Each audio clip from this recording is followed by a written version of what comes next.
In 2020, Google's ad revenue amounted to just over $146 billion, and Google Ads contributed a lot to that.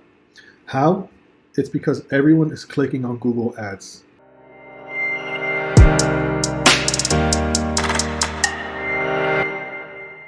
Look, when you do a Google search, what do you see at the very top?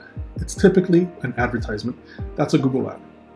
Now, as a business owner, you can also place an ad by paying Google through their service called Google Adwords, and that's how you get listed there. Today, I'll share with you how you can improve your Google ad campaign and quality score so you pay cheaper for every ad per click. The way Google AdWords works is every time someone clicks on your ads, you pay money. It's a cost per click. When they don't click on your ads, you don't pay Google. But if you want to improve the quality score, so you rank on Google and at the same time pay cheaper clicks, target very specific keywords. Don't do broad match.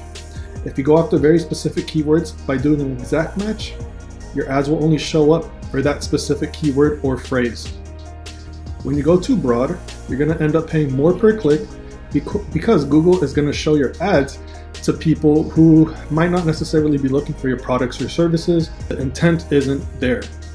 So even if you're not ready to buy a product, as long as they mention a few words of the keywords that you're targeting, your ads will display for them.